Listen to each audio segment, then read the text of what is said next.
segar di pagi hari. Segala sentosa.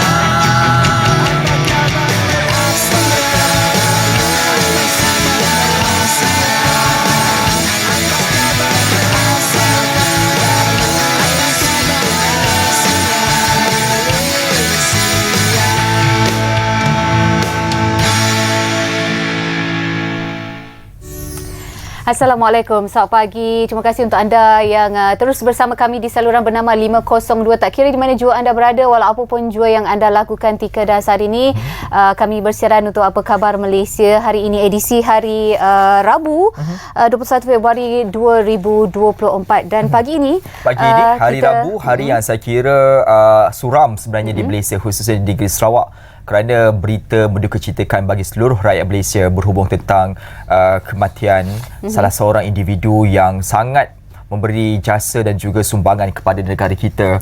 Dan di Sarawak itu amat dikenali kerana dianggap sebagai bapa pemodenan negeri Sarawak.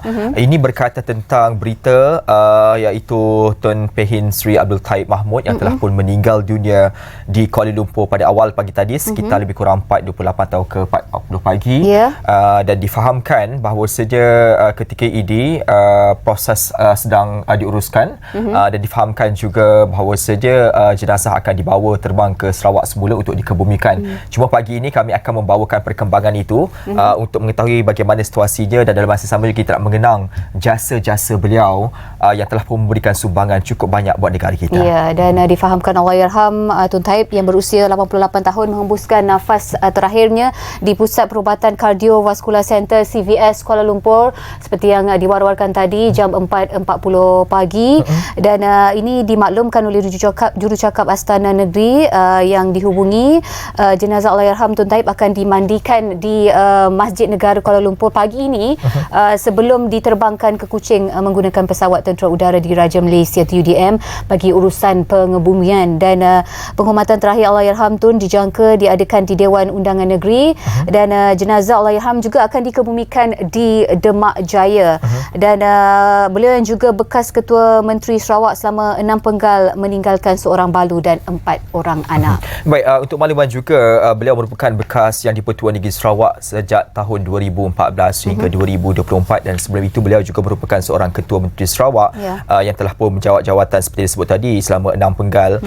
Penglibatan beliau dalam arena politik negara tidak boleh dinafikan lagi sekitar tahun 1971 apabila menjadi seorang wakil rakyat bagi Parlimen Samarahan, dan difahamkan juga beliau terus menyumbangkan pelbagai bakti kepada negeri Sarawak secara khususnya, dan difahamkan juga bahawasanya beliau banyak memberikan sumbangan itu bagi masyarakat Bumiputera, masyarakat keseluruhan pelbagai bangsa di Sarawak, dengan mengambil kira isu-isu pendidikan yang dikatakan sebagai salah satu isu menjadikan fokus utama beliau ketika menjawat jawatan dan juga mempunyai portfolio di sana. Dan akhirnya kita lihat bagaimana perkembangan pemodenan di negeri Sarawak itu dapat dilihat secara tidak langsung, ianya terkait dengan sumbangan dan juga bukti khidmat bakti beliau. Mungkin kita boleh recap dan flashback balik sedikit perkhidmatan yang disumbangkan oleh Tun Pehin Sri Haji Abdul Taib bin Mahmud ini, yang mana untuk pengetahuan anda, beliau dilahirkan pada 21 Mei 1936 dan merupakan ahli politik Malaysia yang berkhidmat sebagai Yang di-Pertua Negeri Sarawak yang ketujuh dari tahun 2014 hingga tahun kini iaitu 2024, dan beliau juga merupakan sebelum ini Ketua Menteri Sarawak yang keempat dari tahun 1981 hingga 2014, serta mantan Menteri Kewangan dan juga Menteri Perancangan dan juga Pengurusan Sumber Negeri. Dan Tun Taib juga adalah mantan Presiden Parti Pesaka Bumiputera Bersatu PBB, parti komponen gabungan Parti Sarawak, dan beliau merupakan keturunan Melanau. Baik, dan masa yang sama juga difahamkan bahawasanya seperti yang disebut tadi, beliau telah pun menjadi ahli politik dan wakil rakyat kepada khususnya di kawasan negeri Sarawak apabila menjawat jawatan selaku ahli Parlimen Malaysia ketika itu di Parlimen Samarahan sekitar tahun 1971 sehingga 1990. Dalam masa yang sama, beliau menjadi ahli Dewan Undangan Negeri Sarawak untuk Dun Sebandi 1980 1981 sehingga 1991 dan kemudian menjawat jawatan semula sebagai ahli parlimen di Kota Samarahan sehingga tahun 2008 dan di peringkat dan juga pernah menjawat jawatan ataupun diberikan peluang mandat oleh rakyat untuk menjadi wakil rakyat bagi Dun Ahsan Jaya dan juga Balingkian, dan perkhidmatan beliau di kawasan Dun ini dan juga di kawasan parlimen beliau tidak boleh dinafikan. Rakyat saya percaya lebih mengetahui bahawasanya sumbangan dan bakti beliau dalam meningkatkan sosioekonomi rakyat di Sarawak itu sentiasa menjadi buah mulut dalam kalangan masyarakat di Sarawak. Baik, Bapak, sekali lagi suka kami war-warkan kepada anda, penghormatan terakhir Allahyarham Tun dijangka akan diadakan di Dewan Undangan Negeri dan jenazah akan dikebumikan di Damak Jaya. Baik, kami akan juga update ataupun bawakan perkembangan terkini dari semasa ke semasa tentang proses pengurusan tersebut. Yang anda boleh dapatkan dari kami. Betul. Di Bernama TV. Dan kami akan bawakan juga laporan itu bersama rakan tugas kami yang berada di lapangan untuk membawakan perkembangannya. Bercakap tentang individu ini, saya percaya dalam konteks seperti saya sebut tadi, bahawasanya beliau banyak memberikan sumbangan secara tidak langsung dalam bidang pendidikan negara yang akhirnya boleh membantu kepada pembangunan masyarakat khusus di kawasan Sarawak. Dan kalau saya lihat sendiri bagaimana visi yang dibawa oleh beliau, sebenarnya beliau pernah membawa untuk mengangkat Sarawak selaku dalam konteks Sarawak yang lebih tinggi dan matang dan juga moden, khususnya beliau membawa kepada elemen visi 2030 untuk Sarawak yang merupakan satu landasan diberikan kepada negeri Sarawak untuk membangun keterhadapan dalam pelbagai aspek dan juga isu, termasuk juga pembangunan teknologinya. Dan kalau kita lihat juga, kalau saya bercakap-cakap dengan orang Sarawak saya berjumpa dengan orang Sarawak, banyak bercakap tentang beliau apabila beliau dilihat begitu rapat dengan masyarakat ketika menjadi wakil rakyat, termasuk apabila menjawat jawatan selaku yang di-Pertuan Negeri Sarawak sendiri, kerana beliau itu sudah biasa berkehidupan dengan rakyat. Apabila kalau lihat daripada awal beliau lahir itu pun bukanlah daripada keluarga yang senang di awal itu, kerana itulah barangkali beliau dianggap memahami tentang denyut nadi rakyat dan sering mendapat tempat di hati-hati rakyat. Dan boleh kita imbas kembali antara pendidikan yang diterima oleh Tun Taib. Beliau pernah mendapatkan pendidikan di sekolah rendah St. Joseph Primary School, di sekolah St. Joseph institusi di Kuching, Sarawak, dan beliau juga pernah belajar di sekolah pendidikan tinggi di LBB Adelaide University Southern Australia, dan pada tahun 1964 beliau juga pernah attend a Harvard International Seminar. Dan banyak kejayaan yang telah pun dipikul dan digalas oleh Tun Taib itu sendiri melalui perkhidmatannya di sepanjang bersama dengan kerajaan. Akan kami imbas juga dari masa ke semasa untuk kita imbas kembali antara jasa-jasa maupun perkhidmatan yang pernah dipertanggungjawabkan ataupun yang pernah digalas sepanjang perkhidmatannya bersama dengan kerajaan dari awal tahun 1961 hinggalah tahun 1970-an, dan hinggalah tamatnya perkhidmatan sebagai bekas Yang di-Pertua Negeri Sarawak yang ke-7. Baik, kita akan membawakan perkembangannya dari semasa ke semasa kepada anda berhubung tentang pengurusan jenazah, dan bagi kita nak mengimbas kembali bagaimana jasa dan sumbangan beliau kepada negara Malaysia dan juga negeri Sarawak secara khususnya. Dan kita nak terus berlintas langsung bersama dengan rakan setugas dari Bilik Berita. Namun sebelum itu kita lihat cuaca hari ini. Dalam apa pun kita nak ucapkan dan juga kita bersama-samalah memberikan sedekah Al-Fatihah. أعوذ بالله من الشيطان الرجيم بسم الله الرحمن الرحيم الحمد لله رب العالمين الرحمن الرحيم مالك يوم الدين إياك نعبد وإياك نستعين اهدنا الصراط المستقيم صراط الذين أنعمت عليهم غير المغضوب عليهم ولا الضالين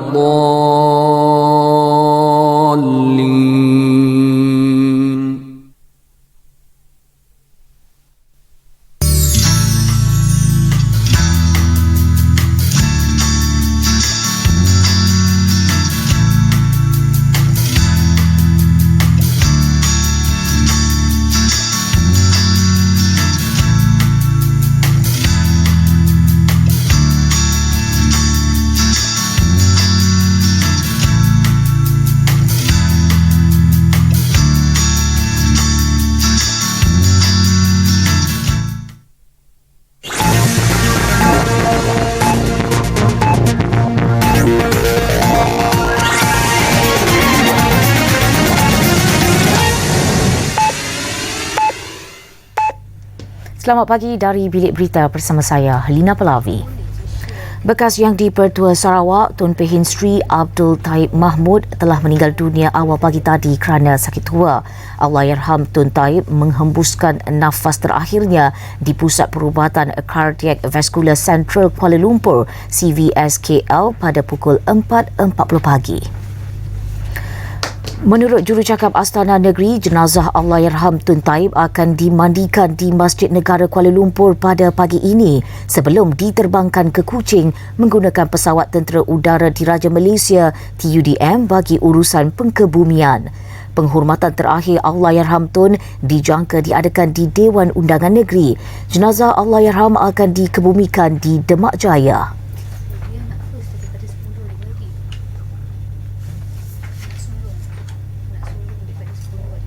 Sekian dari Bilik Berita.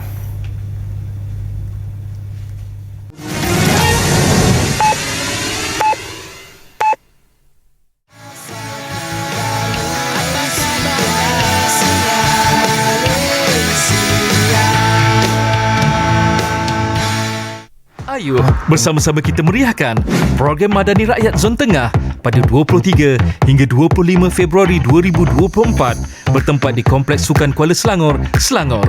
Pelbagai perkhidmatan kerajaan dan program menarik seperti pameran kementerian dan agensi, Karnival Kejaya, jualan agro dan mega madani dan banyak lagi disediakan terus kepada rakyat. Jumpa anda di sana. Untuk maklumat lanjut, sila layari media sosial dan laman Sesawang Malaysia Madani. Masih lagi bersama kami di Apa Khabar Malaysia. Baik, ini berkaitan dengan kesinambungan daripada program setahun bersama Kerajaan Madani. Akan kami kongsikan bersama-sama dengan anda satu program yang bakal berlangsung, iaitu program Madani Rakyat 2024 yang akan berlangsung di kawasan Zon Tengah. Lokasi dan di manakah tempat sebenar-benarnya dan juga apakah acara yang telah pun disusun atur akan kami kongsikan bersama-sama dengan anda. Tentunya kita hari ini berkesempatan bersama dengan tetamu pengarah bahagian kesejahteraan rakyat Unit Penyelarasan Pelaksanaan Jabatan Perdana Menteri, iaitu Puan Mashita ataupun Suhaila Suid. Selamat datang. Terima kasih bersama dengan kami. Saya kira ini dinanti-nantikan oleh rakyat Malaysia khususnya yang tak berkesempatan pada tahun lepas, awal bulan lepas, ya, untuk datang bersama-sama untuk memeriahkan program sambutan Kerajaan Malaysia Madani khususnya. Mungkin di awal ini boleh ceritakan dulu tentang program Madani Rakyat ini untuk difahami oleh rakyat. Okey, terima kasih. Pertama sekali, saya ucapkan terima kasihlah menjemput saya ke studio pada pagi ini.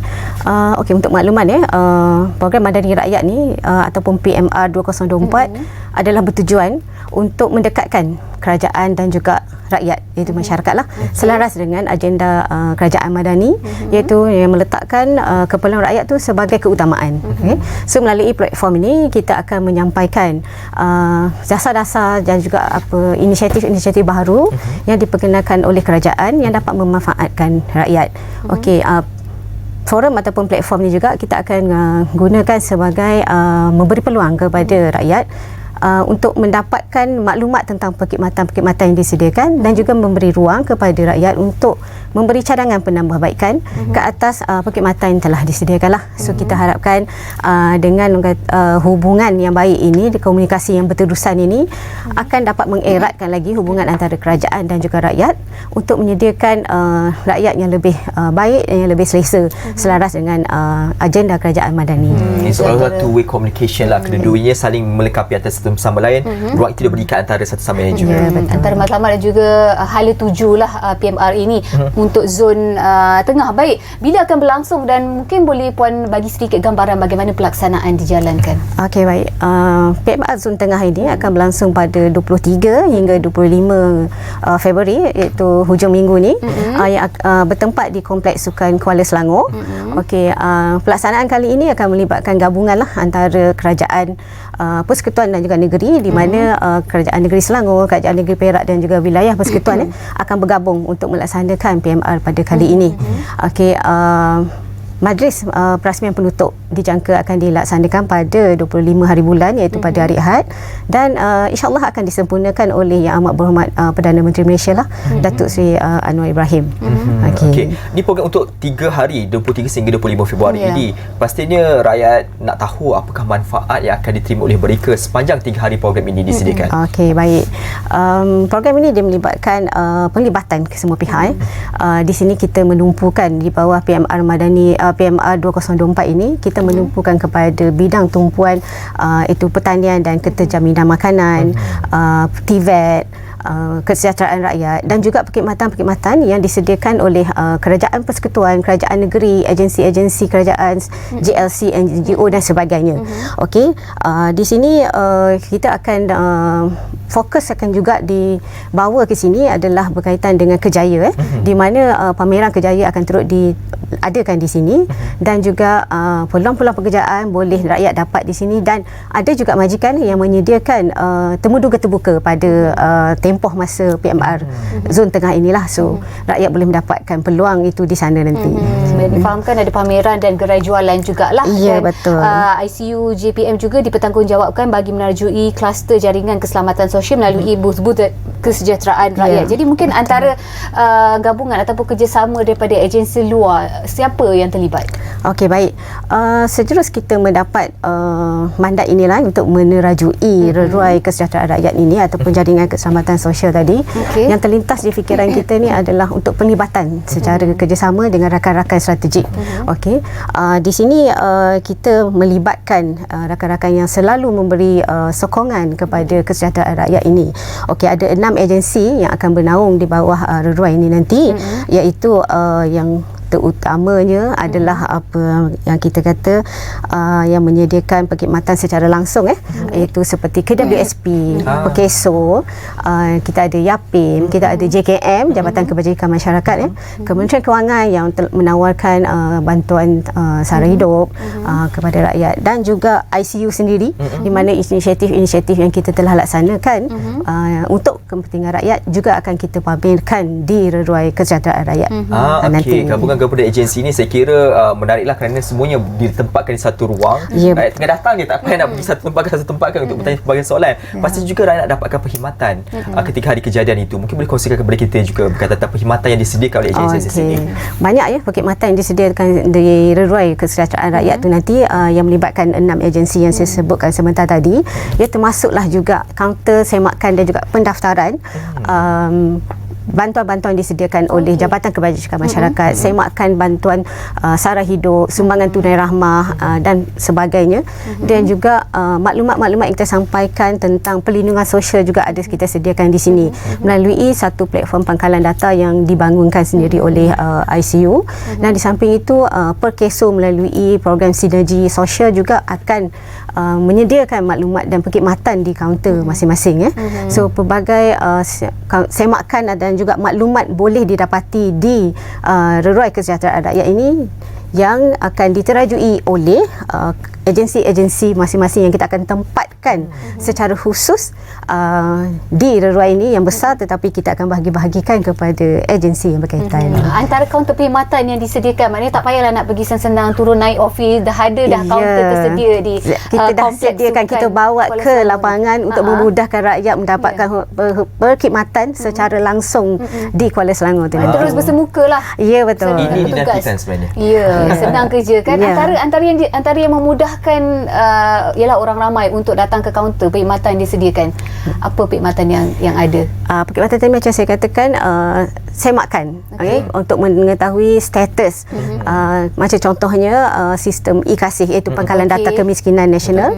So rakyat boleh membuat semakan sama ada mereka telah berdaftar di dalam e-kasih, dan sekiranya mereka adalah di bawah golongan yang miskin, mereka boleh mengemukakan permohonan. Permohonan untuk pendaftaran, tapi akan melalui proses-proses semakan selepas pada itulah. Tetapi di sana kita akan berikan perkhidmatan secara langsung di situ adalah untuk semakan dan juga pendaftaran. pendaftaran, permohonan pendaftaran maksud saya. Begitu juga dengan social synergy tadi saya kata, dia akan rakyat dapat melihat bagaimana setiap satu agensi dihubung kaitkan dalam memberi satu program ataupun proses perlindungan kepada rakyat. So maklumat akan dapat secara in situ, maksudnya di satu tempat pelbagai maklumat dan perkhidmatan akan ada di situ. Okey. Dan difahamkan sebenarnya yang lagi best ada kaunter perkhidmatan potongan saman. Untuk antara sebahagian juga daripada pengisian ketika kita pasti itulah hari dia juga orang datang kan. Baik. Diskaun. Selain daripada itu juga pastinya aktiviti-aktiviti harus disusun dengan begitu menarik dan memberikan daya tarikan kepada pengunjung. Salah satu strategi lah aktiviti interaktif. Itu pasti akan memberikan minat lah kepada mereka yang datang kan. Di bawah kluster ini, bagaimana ini akan dilaksanakan? Okey, untuk aktiviti interaktif ni kita kebiasaannya di Reruai kita hanya pamerkan tentang infografik dan rakyat boleh membaca dan melihat di situ. Tapi kita fikirkan ada satu aktiviti yang perlu ada je, aktiviti yang menarik yang melibatkan peserta-peserta ataupun pengunjung itu sendiri. So di sini kita sediakan kursus-kursus yang kita adakan secara kecilan di sini di Reruai, seperti asas solekan, gubahan bunga, ada juga servis aircon yang kita bawa, tapi akan dibimbing oleh guru ataupun tenaga pengajar daripada Giat Mara. Tetapi peserta je nanti adalah daripada golongan miskin yang kita bawa ke sini untuk kita bagi satu pendedahan bagaimana berhadapan dengan orang ramai, dan juga kita sediakan kursus itu atau peluang untuk dia mendapatkan kemahiran di situ. Dan di samping kursus tadi kita sediakan juga aktiviti mengurut kaki dan akan dijalankan oleh peserta daripada kalangan IKASI yang kita dah bagi training dan kita telah bagi kemahiran kepada beliau untuk melaksanakan perkhidmatan ini, dan boleh kita katakan telah graduate lah daripada program yang kita telah bantu sebelum ni ya. Dan akan ditawarkan juga servis perkhidmatan gunting rambut. So pengunjung yang bertuah akan dapat secara percuma lah. Memang ramailah beratur ni kan. Belajar solid count boleh pergi lah. Saya minat pada gubahan. Okey, mungkin Puan Mashita boleh kongsikan sedikit atur cara daripada awal bermula 23 sampai 25 tu. Okey, sepanjang daripada 23 sampai 25 setiap hari akan ada pameran-pameran daripada pelbagai agensi yang pada kali ini diterajui oleh Kementerian Pertanian dan Keterjaminan Makanan. So akan ada pameran daripada agro makanan. Okey, dan kita ada juga pameran aset-aset kerajaan seperti daripada bomba, Kementerian Pertahanan, dan ada juga perkhidmatan-perkhidmatan pemeriksaan kesihatan oleh Kementerian Kesihatan juga ya. So maksudnya semua perkhidmatan yang disediakan oleh kerajaan kita himpunkan dan kita bawa ke sini. Kita bawa kepada lokal di peringkat lokal supaya rakyat di sekitar Kuala Selangor tu dapat menikmatinya dengan mudah. Tak payah perlu pergi jauh-jauh untuk mendapatkan perkhidmatan, semuanya kita bawa dan adakan di sini. Dan yang penting macam saya katakan tadi adalah tentang TVET dan juga pameran kerjaya. Di situ ada sangat baguslah saya difahamkan terdapat lebih daripada 20 majikan yang telah bersetuju untuk menyertai pameran kerjaya dan ada yang akan membuat temuduga secara terbuka. So rakyat memang sangat dijemput dan dialu-alukan lah ke PMR 204 ni di Kuala Selangor. Baik, ringkas saja di puncak ini untuk mereka yang berada di kawasan sekitar, jangan lepaskan peluang dengan tawaran diberikan oleh UniICC khususnya. Datang beramai-ramai ni untuk memastikan supaya kalau boleh full house sentiasa 3 hari tersebut. Tak pada orang Selangor saja, luar pun boleh terlibat sama. Okey, mungkin sedikit boleh sampaikan kepada mereka. Okey, datanglah beramai-ramai ke PMR 2024 di zon tengah ini di Kuala Selangor, dan seperti dikatakan tadi hasil kolaborasi 3 negeri, so rakyat daripada 3 negeri dan juga yang bersekitarannya adalah dijemput hadir beramai ke PMR zon tengah pada 23-25 dan beramaikan program pada kali ini, dan kemuncaknya pada 25 supaya dapat semua meramaikan dan memeriahkan majlis perasmian daripada Yang Amat Berhormat Perdana Menteri nanti. InsyaAllah kita harapkan program ini berjaya. Terima kasih kepada Puan Mashita atas perkongsian ini. Datang beramai-ramai, jangan lepaskan peluang 23 hingga 25 Februari. Mungkin boleh turun padang sekejap. Okey. Baik, terima kasih sekali lagi. Kita beralih kepada isu yang kami bawakan di awal tadi untuk mendapatkan perkembangan terkini berhubung tentang proses pengurusan jenazah Allahyarham Tuan Pehin Sri Abdul Taib Mahmud bersama dengan rakan tugas Amir yang sudah pun bersedia di Masjid Negara Kuala Lumpur. Silakan.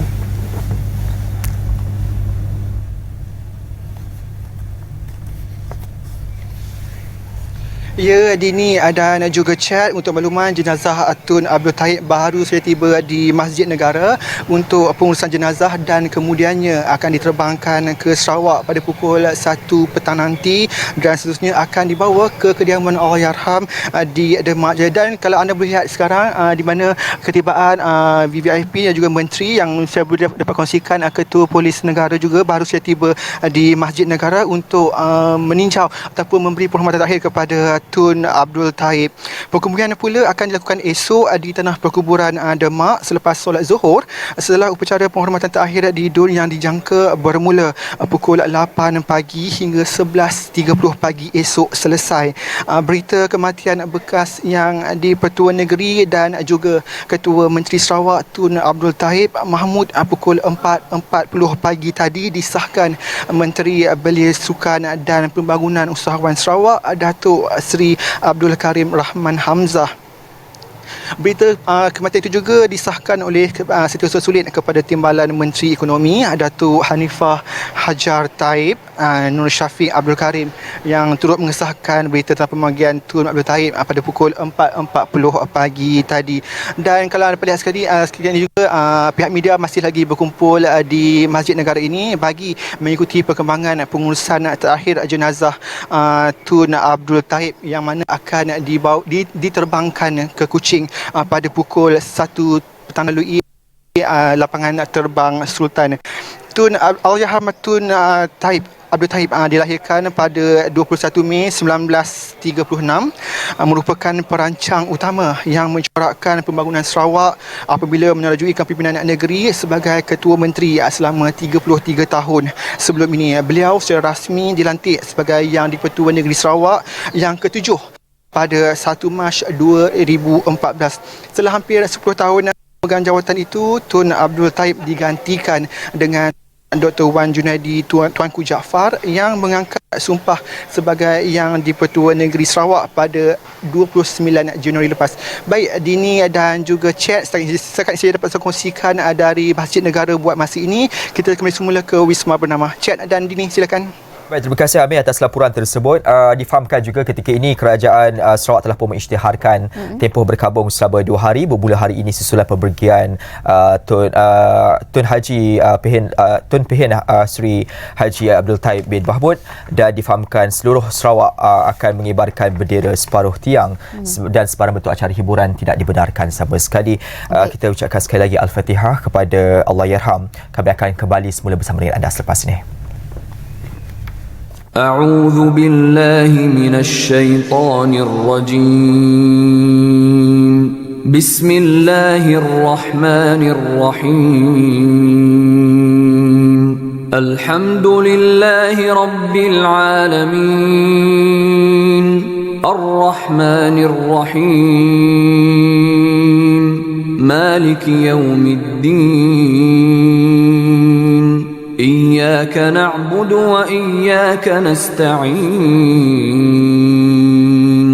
اهدنا الصراط المستقيم صراط الذين أنعمت عليهم غير المغضوب عليهم ولا الضالين.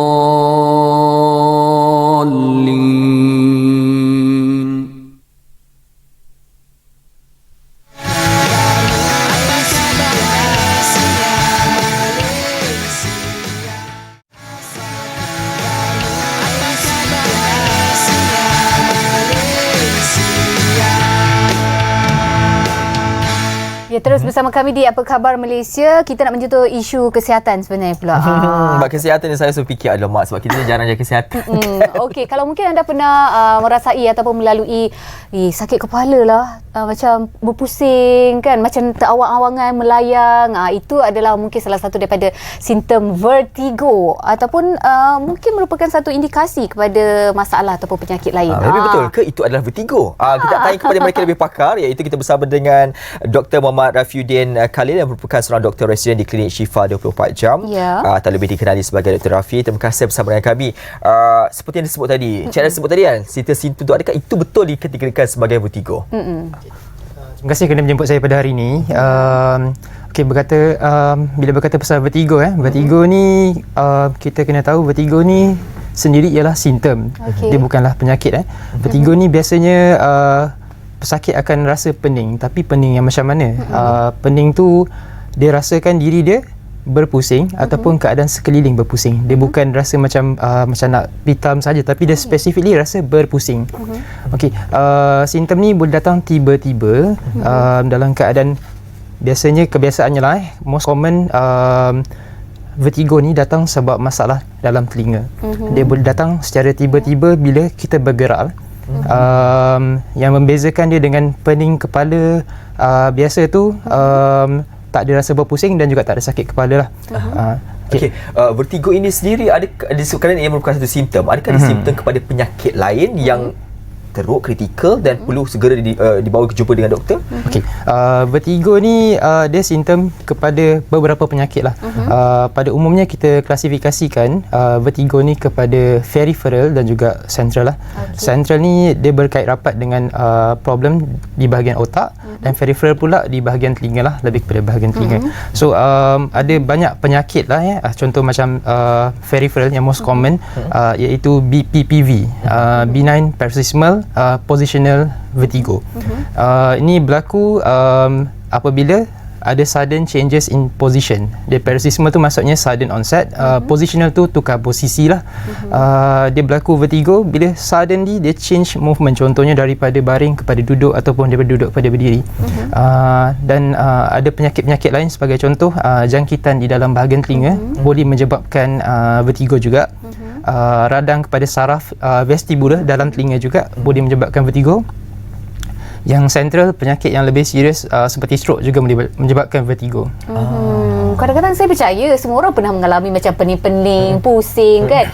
Tapi macam doktor katakan tadi, tak semestinya itu adalah vertigo. Apakah bagaimana untuk kita dapat kesan awal yang sah, yang mengesahkan itu adalah vertigo untuk kita dapatkan rawatan kendiri? Okey. Macam saya cakap, dia kebiasaannya vertigo ni dia boleh detect dengan rasa berpusing tu. Dia kita dalam keadaan duduk macam ni, kita dalam keadaan still, sitting still, tapi kita boleh rasa keadaan sekeliling kita bergerak. Dia macam beralun macam tu. Kenapa tempat ni berpusing-pusing ni? Betul. Ada gepu bumi sekarang. Okey. Dia rasa berpusing tu. Dia specifically rasa berpusing lah tu vertigo. Sebab vertigo ni actually kita punya sistem keseimbangan badan dikawal di bahagian telinga lah. Kita dapat input daripada dalam telinga kanan dan kiri kita. So dalam telinga ni ibarat ada satu organ ni, dia macam ada satu botol air lah. Every time kita bergerak, botol air ni pun akan berkocakkan air dia. Air dia akan berkocak. So bila ada masalah dalam kocakan tu, contohnya kita gerakkan kepala ke kiri, tapi air tu tidak bergerak dengan sempurna, dia akan menyebabkan rasa berpusing nak terbalik tu. Maknanya untuk nak kenal pasti ianya kerap berlaku lah. Betul, kepada dia individu. Boleh, yes, kerap berlaku kepada individu. Adakah sesuatu yang perlu dirisaukan? Okey. Vertigo ni dia secara amnya dia tidak bahaya lah. Dia tidak bahaya. Dia simptom yang macam saya cakap, most of the time dia peripheral, dia masalah dalam telinga lah. Dia tidak membahaya, tapi dia boleh bawa mudarat kalau tidak dikawal lah. Sebagai contoh, macam bayangkan awak tengah driving kereta, suddenly tengah-tengah panas tu dalam jam, tiba dapat serangan vertigo. Mungkin serangan vertigo tu mungkin mild saja, rasa sikit-sikit saja, tapi kita biarkan keep on driving, suddenly vertigo tu jadi makin teruk. So dia boleh bawa mudarat lah. Apa sebenarnya penyebab kepada vertigo ni? Okay. Vertigo ni macam saya katakan, dia ada beberapa sebab. Contohnya yang most common BPPV tu sebabkan ada calcium deposit dalam bahagian telinga kita lah, dekat ada organ ni nama dia semicircular canal. Dalam tu ada calcium deposit yang menyebabkan aliran air dalam telinga tu jadi tidak sekata, tidak seimbang. Tu yang paling common sekali. Kalau jangkitan di bahagian telinga boleh menyebabkan radang kepada vestibular apparatus dalam telinga. Organ-organ dalam telinga tu jadi radang pun akan buat jadi vertigo juga. Adakah disebabkan pemakanan, doktor, ataupun dari segi pemakanan apa semua tu kan, tak ada makanan yang spesifik boleh menyebabkan vertigo ni lah. Tapi kita kena tahu yang vertigo kan salah satu simptom daripada stroke kan. Jadi masalah kesihatan lain sebagai contoh tidak menjaga makan boleh menyebabkan penyakit darah tinggi, tinggi kolesterol, kencing manis, obesity, semua ni boleh lead kepada stroke dan stroke sendiri boleh menyebabkan vertigo lah. Okey, selain daripada juga, adakah punca itu boleh berlaku daripada gaya hidup, sebagai contoh penggunaan earpod ataupun mendengar radio dengan kuat-kuat kan? Adakah ia menjadi faktor juga kerana ia menyebabkan kawasan telinga kan? Yang penggunaan earpod semua tu basically tidak menyebabkan direct cause lah kepada vertigo ni. Okey, baik. Faham bahagian part itu, dan nak cakap juga berkaitan tentang siapa yang berisiko sebenarnya. Adakah ianya terkait kepada semua generasi ataupun lebih berusia lebih kerap kena vertigo ni? Okey, faktor risiko ikutkan vertigo ni dia lebih common kepada golongan yang berumur 50 tahun ke atas lebih senang untuk kena vertigo lah. Sebab as kita grow older, air dalam telinga tu akan bertambah volume dia dan menyebabkan lagi senang terdapat vertigo. Another risk ialah perempuan lah, kebanyakannya perempuan lagi senang kena vertigo actually. Tapi nak cakap actually semua orang boleh kena vertigo. Macam mana kita nak elakkan daripada kita terkena vertigo ni? Okey, nak elakkan daripada kena vertigo ni yang jenis central kena jaga kesihatan lah. Sebagai contoh, orang tu perokok dan kena berhenti merokok lah. Jaga kesihatan dari segi pemakanan apa semua, exercise yang bagus. Bila kita exercise, keep on exercising, kita basically akan latih kita punya pergerakan otot dan sendi jugalah. Ini membantu untuk kita kawal keseimbangan badan kita. Selain daripada tu, sekiranya ada masalah kesihatan yang berkaitan dengan telinga lah, particularly dapatkan rawatan segera. Kita tak nak dah dapat jangkitan dekat telinga jadi makin teruk dan boleh menyebabkan vertigo lah. Okey, baik, banyak lagi tak tanyakan soalan, khususnya apabila disebabkan vertigo ni, apa yang harus kita lakukan langkah awal supaya tidak berlaku perkara-perkara yang tidak digidi? Semuanya selepas ini.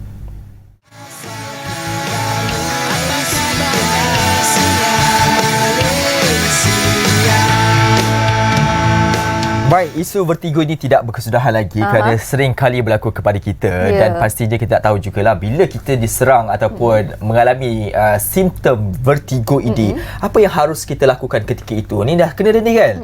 Apa nak buat ni? Adakah kita duduk relax, chill dulu ataupun lagi berlari terus kan? Macam mana doktor? Apa tindakan seterusnya? Okey, waktu kita kena serangan vertigo ni, first thing first, jangan panik lah. Jangan panik, tenangkan diri. Keadaan tu dah memang stressful dah, rasa keliling kita berpusing. Jadi kita nak kena tenangkan diri dulu. Sebagai contoh, macam kita bangun dari tidur, tiba-tiba rasa vertigo tu, rasa macam berpusing tu. Instead of kita terus bangun straight away, try duduk dulu, tenangkan diri dulu. Kalau contohlah, sebagai contoh, dalam bilik tu terang, rasa terang tu buat awak rasa stressful, sakit kepala, tutup lampu dulu. Take it slowly lah. Tapi dalam keadaan yang contoh macam lebih bahayalah, dalam keadaan bekerja contohnya, tengah menguruskan jentera, tengah driving sebagainya, seeloknya walaupun ada slightest rasa vertigo tu, rasa berpusing tu, seeloknya pergi ke tempat yang selamat lah.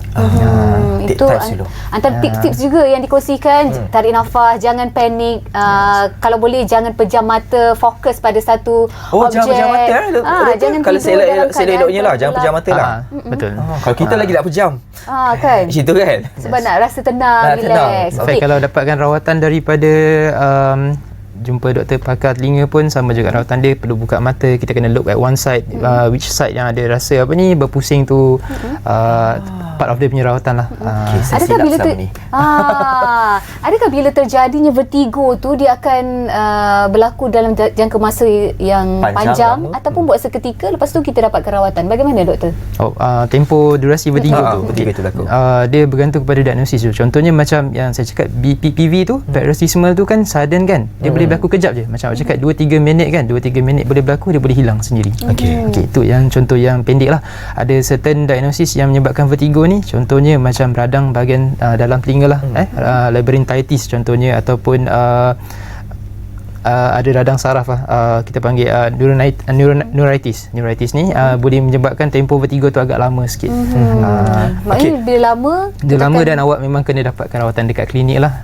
Dia tak hilang sendiri macam tu. Apa yang berlaku jika vertigo tu terlalu lama? Adakah kita akan tumbang dan kolaps terus? Yes, ada potensi untuk awak tumbang sebab bila dah hilang rasa balance tu sangat berisiko lah. Contohnya kalau macam tengah dekat toilet ke apa semua, sangat bahaya, boleh jatuh, tergelincir, terhentak kepala kepala dan dapat injury lain pula. Itu tadi sebut tu boleh melarat kepada perkara lain walaupun ini adalah simptom semata-mata tetapi boleh melarat kepada perkara lain. Salah satu lagi perkara yang sering disebut bila berlaku situasi ini, ramai yang mengkonotasikan dengan situasi tekanan darah rendah. Adakah benar tekanan darah ini juga boleh menyebabkan simptom vertigo ini? Okey, tekanan darah rendah sendiri boleh menyebabkan rasa lightheaded, rasa macam ringan kepala, rasa nak pitam lah. Tapi tekanan darah rendah tidak directly menyebabkan vertigo lah. Dia mungkin boleh berlaku sekali, tapi tekanan darah rendah ni lebih kepada rasa ringan kepala dan rasa nak tumbang. Dia tak semestinya rasa berpusing. Okey, nampak tu dia punya elemen mesti rasa berpusing. Itu yang membezakan vertigo dengan pening kepala dan sebagainya. Okey, satu lagi doktor, bila kita rasa vertigo, pastinya kalau saya kalau pening saya akan ambil air dan saya akan, orang kata bila vertigo pening kepala kita akan ambil suplemen ataupun Panadol. Adakah tindakan saya itu betul? Ataupun apa tindakan seharusnya kita lakukan sebelum dapatkan rawatan lah? Okey, kebanyakan masa Panadol tu memang something yang reachable lah kan. Boleh dicapai kat rumah kan. Kalau rasa waktu awak kena serangan vertigo tu memang ada sakit kepala, then please go ahead, boleh ambil Panadol lah. Boleh ambil Panadol first. Tapi kalau awak rasa macam dah 2-3 minit ni tak resolve lagi, better jumpa doktor lah. Okey, itu untuk situasi kalau kita dah dewasa, dah tahu nak mengatasi situasi. Apabila diserang kepada kanak-kanak pula, tindakan yang boleh dilakukan oleh orang di sekelilingnya, bagaimana? Okey, kanak-kanak dengan vertigo ni saya agak kurang jumpa sikit lah.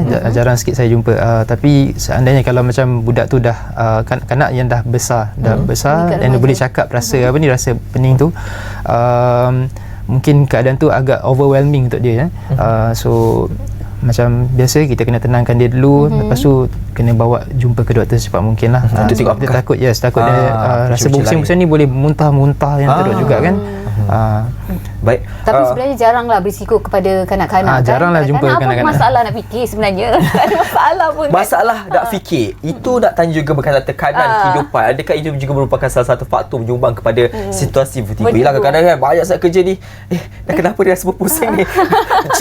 Majikan bos bagi kerja, saya tak boleh fikir, berpusing kepala rasa. Bagaimana? Okey, boleh. Actually boleh menyebabkan vertigo juga. Macam tadi kita bahagikan peripheral dengan central. Yang central tu, under central tu salah satunya migraine. Migraine sendiri boleh dapat sensasi vertigo tu, rasa berpusing tu. Sakit kepala yang teruk sangat, rasa berpusing. Okey, dan satu lagi situasi sekarang ni doktor, cuaca agak terik dan panas kan. Adakah ia juga penyumbang kepada simptom-simptom awal untuk kita dapatkan vertigo? Yes, boleh. Indirectly dia boleh menyebabkan rasa vertigo bila cuaca panas. Sekarang ni kan cuaca agak terik juga kan. So bila kita kurang minum air, badan kita rasa dehydrated, awak berisiko untuk dapat sakit kepala dan juga vertigo lah. Okey, nak tahu juga apa pemakanan ataupun rawatan yang sesuai untuk kita dapatkan, untuk kita lakukan sendiri dekat rumah. Rawatan yang senang lah doktor. Rawatan yang senang ya. Dekat rumah sebenarnya agak limited sikit lah. Bila rasa berpusing tu, most of the time kita dah tak boleh fikir sikit. Biasanya kita akan lebih panik lah. Jadi seeloknya just kalau boleh tenangkan diri dulu. Kalau tak hilang tu memang kena cepat-cepat jumpa dengan doktor lah. Dekat klinik biasanya kita akan bagi beberapa rawatan lah. Rawatan untuk vertigo ni pada awalnya kita boleh bagi medication lah, ubat-ubatan lah, bergantung pada simptom. Contohnya kalau ada sakit kepala, kena ambil ubat sakit kepala. Ada rasa yang berpusing tu, ada ubat untuk kurangkan rasa pusingan tu. Ada dalam bentuk injection dan juga ubat makan lah. Selain daripada tu, kalau ada muntah-muntah, boleh bagi ubat tahan muntah. Biasanya pesakit akan resolve lah dengan ubat-ubatan ni. Ataupun contohnya memang time tu dia ada jangkitan dalam telinga, so dia perlukan antibiotik actually. Other than that, rawatan untuk vertigo ni yang most common saya cakap BPPV tu, dia ada terapi khas dia untuk mengalihkan kalsium-kalsium dalam telinga tu. Dia ada cara untuk alihkan dia lah. Itu biasanya dibuat di klinik pakar ENT, ada buat, ada certain fisioterapis pun ada buat juga. Dengan gerakkan batu-batu tu, sudden change in movement tu akan rasa lega terus.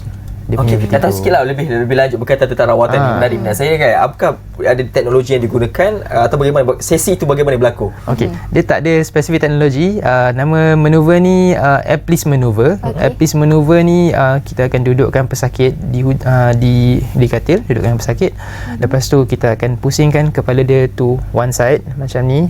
Mata dia fokus kat kita 45 degree sangat ni, dan kita akan rebahkan dia. Lepas tu kita akan pusingkan dia mengiring. Dia akan ada duration lah, macam baringkan tu seminit, lepas tu pusingkan tu seminit. Okay. Every time kita gerakkan tu, kita akan menggerakkan yang kalsium-kalsium dalam telinga tu. Dia dalam telinga tu kalsium tu dia termasuk dekat ada canal, ada macam terowong lah. Ada 3 terowong. So every time kita menggerakkan patient dalam certain position tu, kalsium tu akan bergerak dan akan rasa lega lah. Jadi melalui pengalaman doktor sendiri, mereka yang dapatkan rawatan maupun terapi dengan kerap ni, adakah ia boleh sembuh secara keseluruhan ataupun secara total vertigo ni? Tak adalah. Kebanyakan masanya boleh sembuh. Yes, mereka boleh sembuh sebab dia cuma simptom kan. So either we treat symptomatic, lepas tu dia lega, ataupun the cause of the symptom tu, penyakit tu dah resolve, jangkitan telinga resolve dan vertigo ni hilang. Yang biasanya ada problem sikit ni bila yang central causes ni lah, contoh yang teruk sikit macam stroke ataupun otak, tumor otak semua tu agak susah sikit lah nak treat sebab dia punya penyakit dia pun agak besar kan. Okey, itu situasi yang berlaku. Banyak sebab kita membincangkan tentang perkara ini. Menarik minat saya ni sebabnya sering kali berlaku kepada kita dan kita sedar tak sedar rupanya ni adalah vertigo. Termasuk kalau kita stres tadi. Baik kerja diberi majikan. Tapi sebenarnya vertigo ni kita jangan ambil mudah. Kadang-kadang orang takut nak buat pemeriksaan. Mungkin ini hanyalah sakit-sakit sikit je, pening kepala sikit je kan.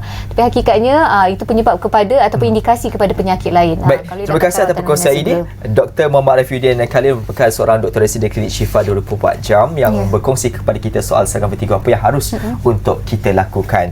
Kami sudah juga berada di penjuru rancangan dan kami pasti di Bernama TV akan membawakan perkembangan dari semasa ke semasa berhubung tentang peristiwa hari ini yang mendukacitakan seluruh rakyat Malaysia, menghiburkan kita atas pemergian tokoh negarawan saya kira sebenarnya kerana banyak sumbangan beliau kepada negara kita dan juga Sarawak.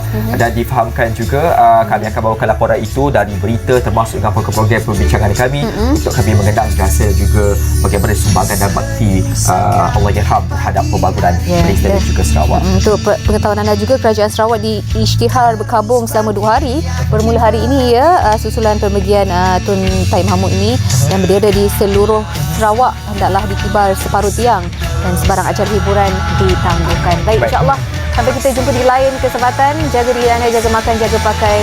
Assalamualaikum. Waalaikumsalam.